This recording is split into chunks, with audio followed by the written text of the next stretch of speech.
You're listening to an archived Cabral Concept podcast.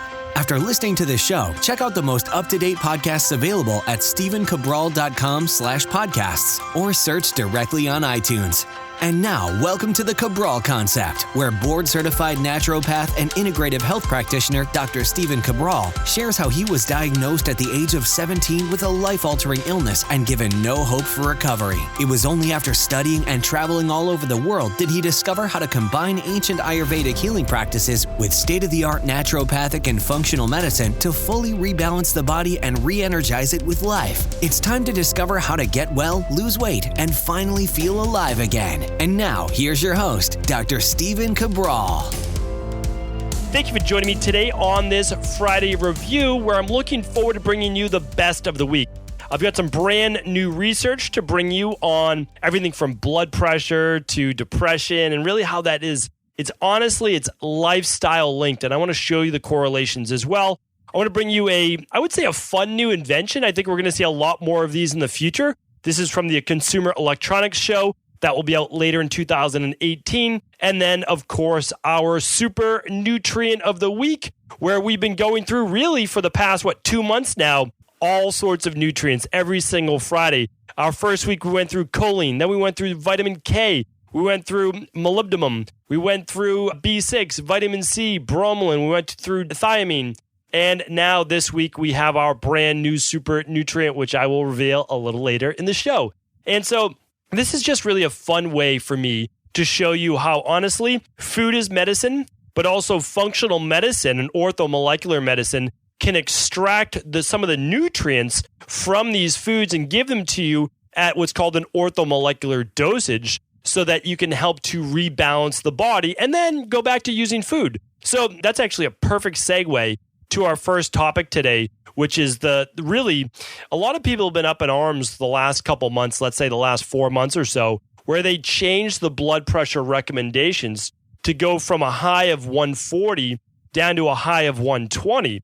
So this is very interesting to me because this is something that I like to look at every time with everyone that's a new wellness client in my practice, is to look at their blood pressure. And I do seated, and then I will often do lying, and then I'll do standing as well to see what their blood pressure does, which says a real lot about the autonomic nervous system. Okay, so here's the thing though.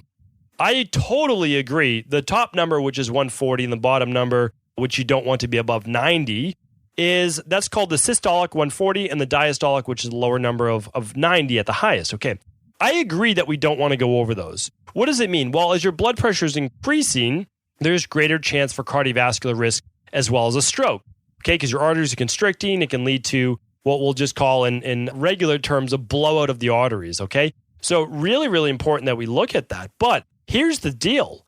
When we look at the research and we say, okay, moving the blood pressure from 140 to 120, what does that do? Well, it does this. They said that it was supposed to prevent an increase in strokes. But here's the thing. When they look at the difference from going from 140 to getting people down to 120, it was a change of a maximum of 2%, meaning like 8% of the people at 140 who were in this particular study, and this is what the studies were done on, where 8% had a cardiovascular-based event. They call it a cardiovascular-based event, where it could be a stroke, could be a heart attack, where 6% did when you got it down to 120. And again, that was like the maximum change was a 2% clinical difference. Well, here's the deal. Like, I'm okay with that, but there wasn't a huge clinically significant difference. So this is an article. The article was actually written by, an interview with Dr. Gilbert Welch, who said, really, us focused on trying to get blood pressure down 20 more points through medication is not the answer, which I totally agree. Like, you're not going to get the clinical results that you want. It's not going to make a huge difference in your life going from 140 to 120. And he correctly said, going from 180 down to 140 makes an enormous difference. Like, that makes a huge difference in your overall health. But getting it from 140 to 120, you didn't get that jump. It's like working out 3 days a week and going to 4. You're not going to get a huge jump. You won't. Will not get a huge jump in difference in overall health, but you will going from 1 day to 2 days a week of exercise. So what did it do though? Well, it allowed doctors to really greatly and enormously increase the level of medication they prescribe. And this is a review of 74 clinical trials published in JAMA, Internal Medicine. So really important because JAMA is one of the main journals we're looking at for conventional medicine. And so this is 74 different trials where they got their information from. And it said that bringing blood pressure, this is a direct quote, bringing blood pressure below 140 did not help prevent a first heart attack or stroke, reduce the rate of cardiovascular disease, or help prevent death overall. Okay, let me repeat that just in short term. Reducing below 140 did not reduce stroke. It didn't reduce the rate of cardiovascular disease, heart attacks, okay? And it did not help prevent death overall. So it's really a big to-do about nothing except being able to prescribe additional medication now to people who were borderline before. That, to me, it's not a good idea. It's not a good idea, and that's because it does not take into account why someone would have high blood pressure in the first place, right? So, okay, we can prescribe medication to lower blood pressure, but all the people that I work with on blood pressure medication, for the most part, are zombies. Men end up with erectile dysfunction. Women, a lot of times, end up with depression. Same with men. Like, it's not a good place to be. And that's because blood pressure literally is meant to depress. It's meant to bring your body down and suppress everything. So it doesn't let you get that same high. Honestly, of course, if you need to use it because you're in danger of having a stroke, I understand that. And maybe use it in the short term. Use it for 2, 3 months, 6 months, whatever you need to do to work on the underlying root causes, causing that inflammation or electrolyte imbalance or whatever is going on in your body that's causing you to have these constricted arteries. And you can't just say it's genetic. Sure, your grandparents could have had it, your parents could have had it, their great-great-grandparents could have had it. But that doesn't mean you have to have it. It just means that it's in your genes and something in your diet or lifestyle is allowing for that expression of disease. It's so important to look at. And this actually brings me to just another research in the news, meaning so diet and lifestyle, exercise which would just be part of lifestyle. But diet and lifestyle truly accounts for 95% of all disease. It really does. And the rest of it is just turned on by our genetics, and we call that epigenetics.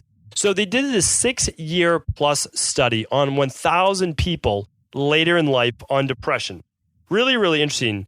And what they found was that nutrition had a huge correlation with becoming depressed or not. And the reason they found that is that when they put people on a higher produce diet, a plant-based diet, what does that mean? Well, it means a lot more fruits and vegetables. They put them on a little bit of a lower fat-based diet and a lower meat-based diet. They found that those people had less chance of depression. Okay, this study was published by Rush University Medical Center in Chicago, and Laura Cherian, MD. So she's the doctor who basically authored the study, and she is basically giving her account for this 6.5-year study done on almost 1,000 people, looking at how nutrition helped with depression. And what they found was that over time, over those 6.5 years, there was 11%. That's clinically significant. 11% reduction or less of a chance of someone in their later years becoming depressed if they switched to a lower fat, lower sugar diet, okay, that had more fruits and vegetables in it. They use the DASH diet. I'm not recommending the DASH diet because I don't like the dairy associated, the cow's milk associated with that diet. However, what they did find at least was that a higher occurrence of fruits and vegetables and lower of essentially processed foods, but also saturated fats. And again, I'm not totally against saturated fats. I'm not saying that. What I am is always looking at the research and how does that correlate. The bottom line is this, and I've been saying it now for a decade, more than a decade, is that the majority of your diet should be fruits and vegetables. The fruit should be predominantly berries, but you can have other types of fruits as well. Low glycemic, kiwis, green apples, all those great fruits, and then predominantly vegetables. They've showed in the blue zones. If you're really independent, like if you're an independent, unbiased thinker, I'm telling you, it is going to be challenging for you to find a diet that is better, that is truly better than eating about 2/3 of it or more coming from produce, which is simply fruits and vegetables. That's the human diet. That is the human diet. It really is. Anyone that tries to talk you out of it, where 75% should be fat or 50% should be protein or anything like that, it's just not true. It's not. Again, I have no dog in the race. I don't care who's right. I honestly do not. I just want to give people the information that's true. And you can tell that literally by going out in nature and looking at these brightly colored fruits and vegetables, you know that's what you're supposed to eat. When you see a fruit spread, it looks delicious because it is. Like, that's what humans are attracted to. And really, unless your tastes have been perverted just through, which mine were, of course, when I was younger, through drinking Kool-Aid and eating like these high-fat, sugary snacks, your body's going to want that really good nutrition that just, it takes time to make the switch, but truly, it would help your blood pressure, it would help your cholesterol, and it would help your mood, meaning your mental health as well. If we can fix even just those three, we would literally cut health insurance. We would cut all health-based issues in half, because those are honestly depression, being overweight, not necessarily depression, sorry, lump that in, cardiovascular disease such as heart attacks, stroke, and then even into dementia, which I talked about as well. Huge risk factors, right? Cancer, but you're going to have less chance of cancer with a plant-based diet. I mean, is it totally going to prevent it? Maybe, maybe not. Again, like there are so many other factors, but it's certainly going to help you on that road. So important. So I just wanted to share that with you today, that the research is out there. You keep yourself unbiased. You really look at it, and you're going to find the results that you are looking for. So thank you for allowing me to share that with you today, to lighten the mood a little bit, because I can get a little intense with this research and just trying to really combat bad media out there. Really bad media in terms of the blood pressure reporting, and just bad media in terms of promoting a lot of times a high-fat diet. And again, I have no problem with fat. I have no problem with protein. I have no problem with carbs. Let's just eat them responsibly, and let's do this a little bit more of a bio-individual basis, meaning like the people who are more prone to depression probably also have that 4 allele that can lead to Alzheimer's and inflammation. Well, those people do better on a lower fat diet. Some people could do better on maybe a 20%, 30% fat diet, but again, those people with that specific allele, just more prone to inflammation types of issues, probably need more like a 10%, 20% max fat in their diet. And then you can argue over where that comes from, whether it's monounsaturated, polyunsaturated, or saturated fats. And again, monounsaturated like olive oil or olives and avocado, you're never going to go wrong with that. All right, need to move on from that topic because I could talk about that literally all day. So this was fun research. I've never been yet, but my goal is to go to the Consumer Electronics. I don't even know what it's called. I probably should know if I want to go to it, right? The Consumer Electronics Fair or whatever it is, the convention out in Las Vegas. I believe they hold it every single year. I love electronics. I love gadgets. I love all of that. Consumer electronics. If you can pass this along to anyone who has in there, I'd love an invite. I would love to go. I'd love to do some reporting on the latest health gadgets out there. Well, one thing that just came in that actually I thought was, at first I was like, maybe this is a joke. Maybe it's not. But the more I thought about it, the more we need it. A French company has come out with a belt that you can wear. So obviously this is for elderly, but also maybe it's for someone recovering from hip surgery as well. It's literally an airbag for your hips. And before, some of you might be laughing, you're like, why is someone wearing an airbag that literally senses when someone's falling to inflate so that someone lands on these basically, they almost look like inflatable pillows on the side of your hips, blow up as it senses you falling. Okay, it's a French company. The company is hip-air.com if you want to check it out, coming late in 2018. But the more I thought of it, the more it makes sense. And here's why. So many people that really in their 60s, 70s, definitely 70s and 80s, when they fall, one of the biggest things for changing quality of life and going to a nursing home, which really is not a good path for a lot of people. They really go downhill from there because they have to go to physical therapy, which lasts months. They have to have surgery. So breaking your hip when you're elderly is one of those things that has to be prevented. And it's why we have to have exercise in our 50s, 60s, 70s, of course, before that as well. But if you're in your 60s, 70s listening to this, 80s, you have to start now. There's nothing wrong with starting exercise right now. You start with body weight, you just work your way up from there. Like, honestly, totally fine. But if you find lower bone density, or if you're worried about literally breaking your hip when you walk outside, this is not a bad idea. It's not. I actually, again, I try to keep my mind open and I say, this is something that could work. Honestly, it could work. So I'd love to see them really fine tune this. I know they're doing it right now and coming out later in 2018. It's literally just a belt you would wear over your pants. And it just gets this basically motion that maybe as you start to fall, or there's this thing called a goniometer, as you start to change angles, that it might inflate. And the nice thing about this, the cool thing about this product is that it's actually reusable. So like, let's say it's just inflated and it wasn't supposed to, no big deal. You could repackage it, pop it back in, and you can reuse it. So I've changed my tune. I think it's great. I really do. And if you know someone who could use this because of fear of falling, fear of breaking their hip, hip-air.com. Check it out and let me know what you think. I'd love to hear if you think fun new gadgets, the technology like this is something that interests you. Of course, I'd be happy to bring more of that in the future to you. All right, so without further ado, we are going to get into our super nutrient of the week, and that nutrient is none other than zinc. Okay, so if you've heard the Cabral concept before, meaning like if you've listened to past episodes, you know how often I mention zinc. It is literally this little mineral. So basically, by that I mean you can take it in a tiny capsule, but the effects are so pronounced in the body. And one of the reasons for this, actually, I'll give you an exact quote and then I will go into a little bit about my discovery with zinc. But according to the University of California, this is an exact quote. Zinc plays an essential role in numerous biochemical pathways, organ systems, gastrointestinal, central nervous system, immune, skeletal, and reproductive systems. Zinc deficiency results in dysfunction in both a humoral and cell-mediated immunity and increased susceptibility of infection. I would also add to that a lot of functionally low levels, meaning that people can be taking in zinc, but it's not enough for their biochemistry, meaning because of stress, because of poor digestion, because of leaky gut, because of drinking alcohol or taking NSAIDs, all of those can lead to a functional lowering of zinc deficiency. Now, you may notice that in literally increased inflammation, just in general, or inability to really heal cuts, bruises, those types of things. A lack of, I would say, short-term memory, lowered immunity, which means you catch every cold that comes along.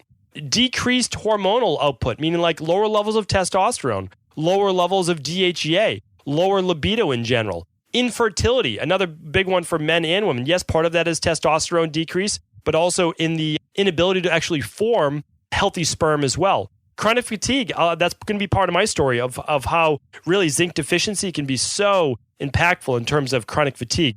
Digestive issues, hair loss, but I would say even besides hair loss, weak hair, meaning like hair that's brittle, nails that are brittle, skin, again, that's weak. And again, I said vitamin C was a big part of that, and it is, but so is zinc. Zinc and vitamin C are intimately connected.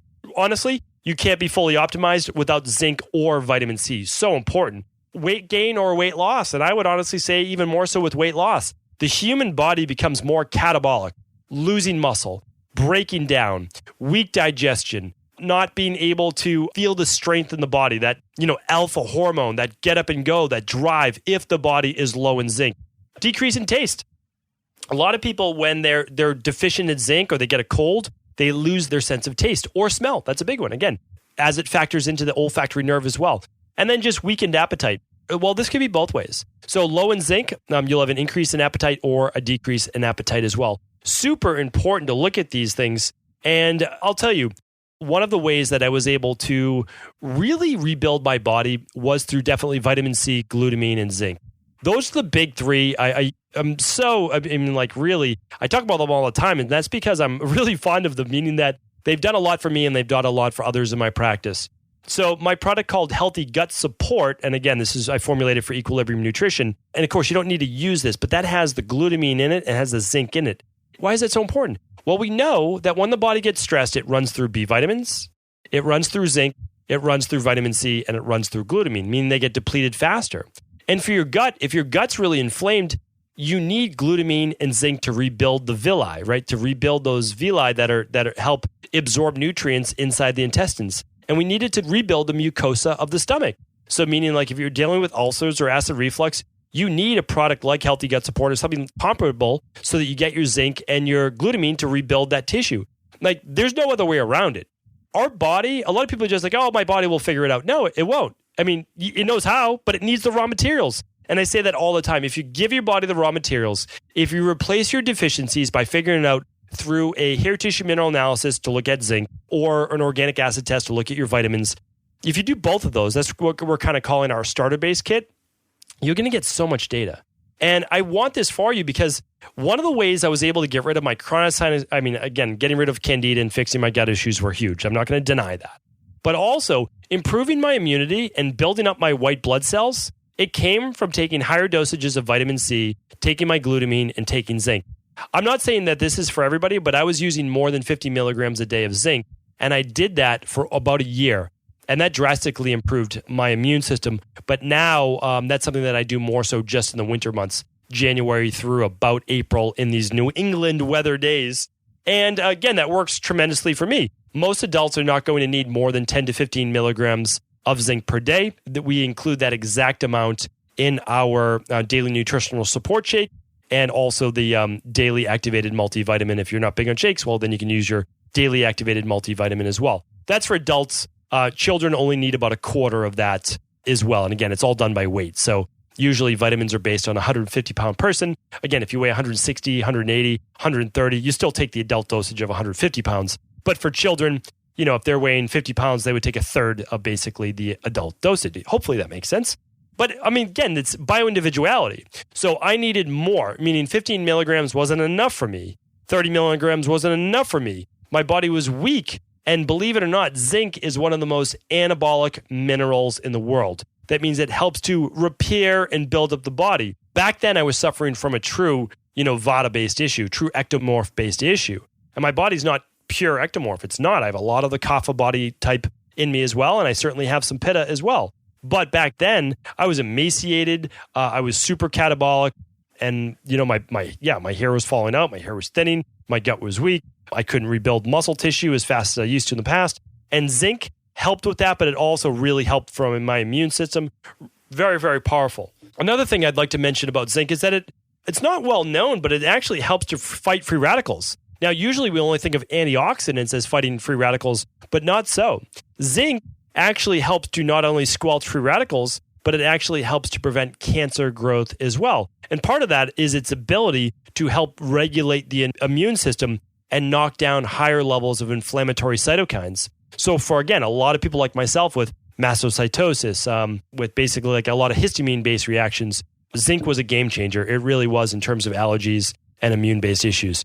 I spoke about it before, but I do want to mention that one of the big benefits to using zinc, and I use this quite a bit with men, and then I use it also with women during menopausal-based years as well, is to build up the testosterone. And we do it naturally. Again, we boost testosterone always naturally. Never once have I recommended testosterone, and never once have I recommended estrogen in my practice. I will recommend precursors to those, that's for sure, because what I want the body to do is get it from a natural source to produce it on its own, and then your body takes over from there. So one of the great things for women with estrogen-based issues, or they have menstrual-based issues as well, zinc can help with that. And a big thing is to build up testosterone naturally in men. Ashwagandha, certainly, I've talked about this before on the house calls, but ashwagandha is great for reducing stress, and zinc is amazing for helping, along with vitamin C and glutamine, for building up testosterone. All right, using zinc to regulate a healthy body, or a healthy heart. Yes,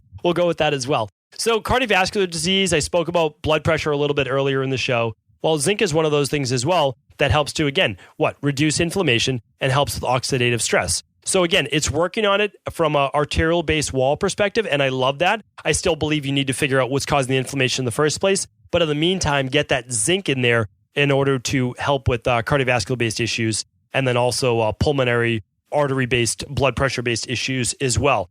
Another big one that I like to talk about is zinc's ability to help, I would say, help with insulin to better shuttle glucose into the cells and not turn it into body fat instead. It works fantastically with that. So when I used to look at blood sugar myself personally, because again, I failed a blood sugar glucose tolerance test, which means that after 3 hours, your glucose should be down really below 100, but definitely below 126. And my sugar never came down to below the 126 marker, which meant I had type 2 diabetes. And again, this was at 18 years old.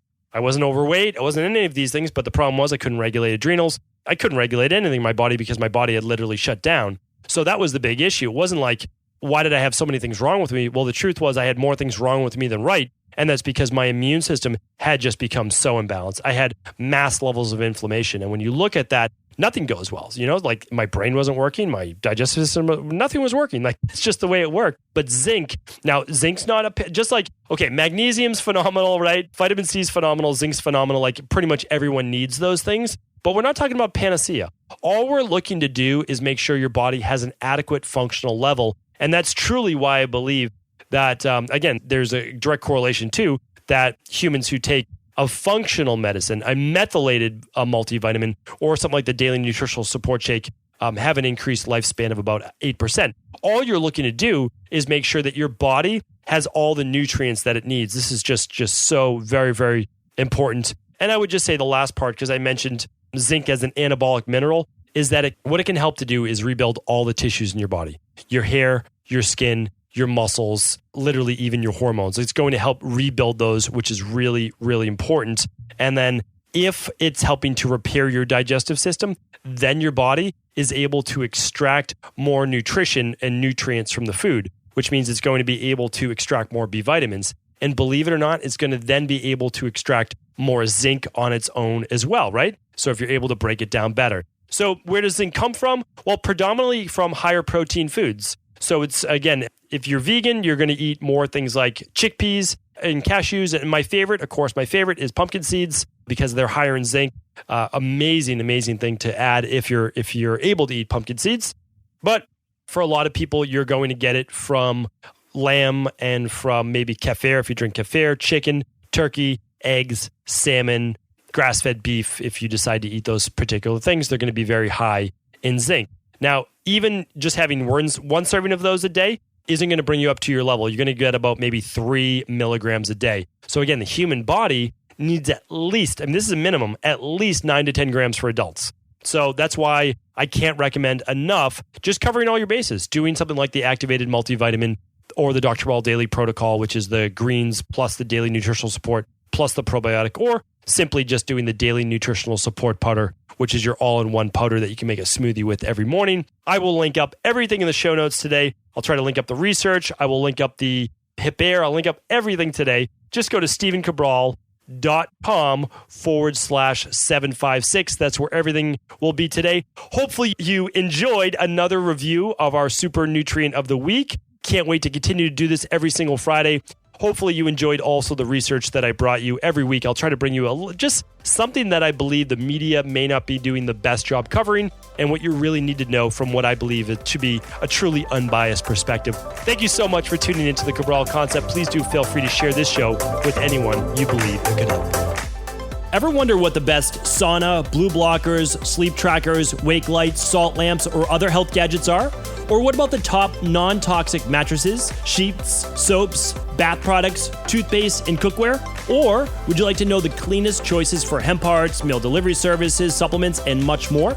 I personally curated, researched, and now created a resource page of all of my top picks that continues to grow each week.